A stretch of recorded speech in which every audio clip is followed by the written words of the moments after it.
Beacon Press Audio presents Art Above Everything, one woman's global quest to understand the sacrifices and glories of a creative life, by Stephanie Elizondo Griest. This audiobook is narrated by Frankie Corzo. Published by Beacon Press Audio, 2025. The question: is art enough?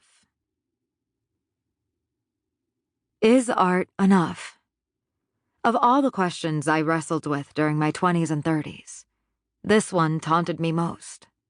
Was constantly prioritizing writing over everything else, from postponing children to living nomadically to save on rent, leading me to fulfillment or regret.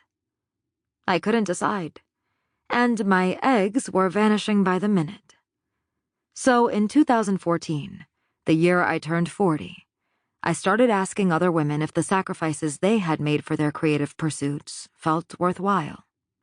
Each story was so revelatory, I sought another, until I had invested an entire decade into traveling to every region of the world for more.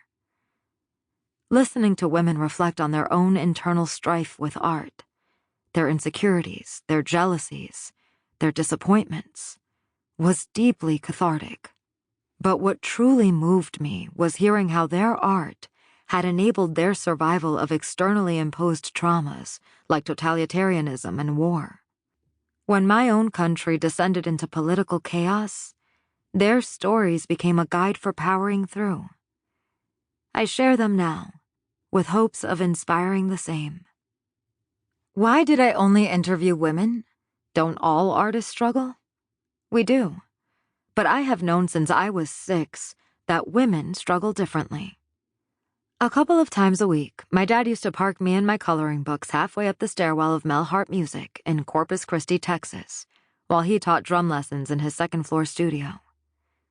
It fascinated me, watching the other musicians file up the stairs, especially Sid, the electric guitarist.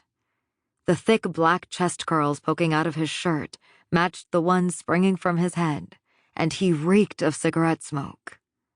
Unlike Dad's students, mostly acne-riddled boys, Sid's students were grown men with shaggy hair who greeted each other with complicated handshakes. Minutes later, they would be shredding licks that reverberated down the hall. Led Zeppelin, AC/DC, Dire Straits, Jethro Tull. It seemed you merely had to pick up a guitar and aqualung spilled forth. I wanted to unleash sonic fury from my fingers, too. So one day, when Sid stepped out to take a phone call downstairs, I sneaked inside his studio. Everything intimidated me, from the overflowing ashtrays to the satanic-looking album covers. But there was Sid's guitar, gleaming with possibility. As I reached out to touch it, however, something shocking caught my eye. A blonde lady bursting out of a bikini. Backing away, I saw another poster of a scantily clad lady, and then a third, sandwiched between advertisements for Yamaha and Peavey. I darted out of the studio and frantically started coloring. Moments later, Sid returned, patting me on the head as he always did before closing the door and blasting a riff. Did Sid know those ladies? Somehow, I didn't think so. But why were they on his walls then, and what happened to their clothes? Whatever the case, 2 things were clear. I did not belong in that studio, and my desire to play guitar had fizzled. The research concurs. Not until the 1970s did women rate even a mention in visual art history textbooks. And by the millennium, women averaged only 8 mentions for every 100 of men. Although women have been documenting their journeys since the 4th century, just 4 made it into the 832-page Norton Book of Travel, out of 55 writers, and only 1 appeared in Best American Travel Writing 2010, out of 21 writers.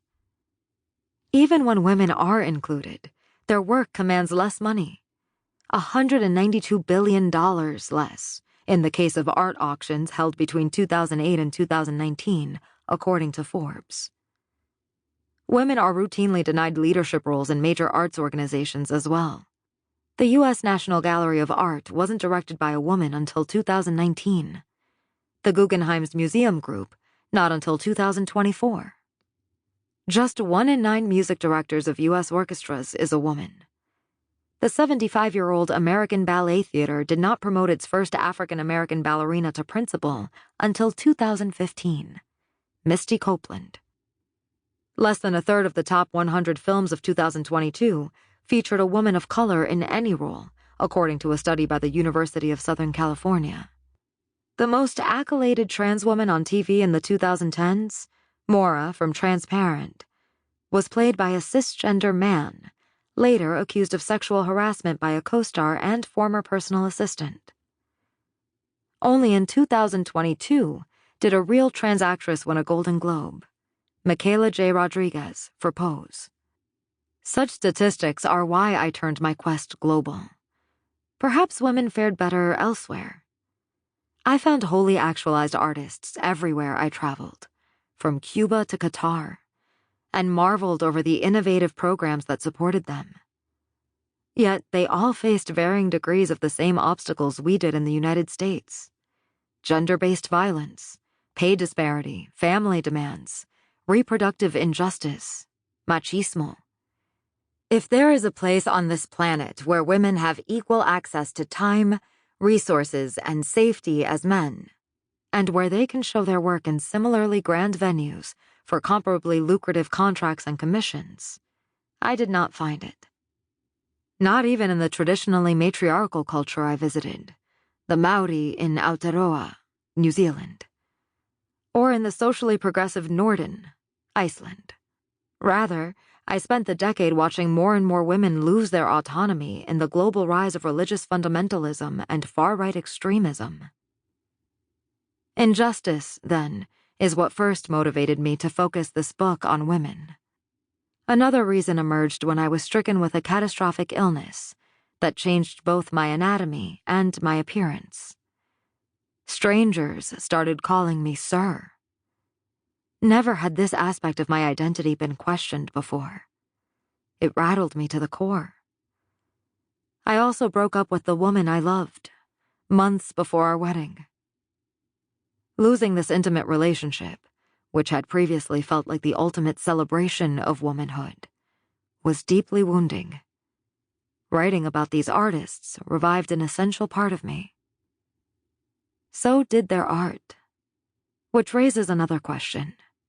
What is an artist?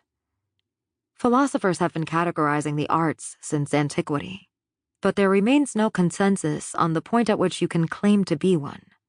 From the moment you first feed your desire to create, or only after you have delivered an idea into existence? When your work commands its first honorarium, or when it provides the entirety of your income? Can you make that judgment call yourself? Or must you be anointed by someone else? And if so, who? A parent, a teacher, a lover, a stranger, a mentor, a fellow practitioner? Or will only 3 jurors on a prize committee suffice? Once you achieve that exalted status, do you forever hold it?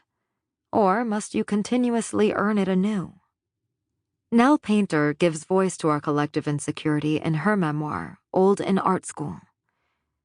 Soon after she left an accomplished career as a historian to formally pursue painting at age 64, a male professor told her that while she might someday have a gallery and even sell her work, she would never be an artist. To her mind, this meant she lacked an essential component, some ineffable inner quality. And though she called the professor on his bullshit, he nonetheless hurled an arrow, a dagger, a sharp-pointed weapon into my bullseye of a heart, where it lodged among 1,000 insinuations of doubts that, in fact, I was not good enough. But Painter persisted. She ascended the stairs to her studio day after day, night after night, no matter that her parents were ailing, no matter how many responsibilities piled up, no matter what obstacle presented itself. she created. So did. Sample complete. Ready to continue?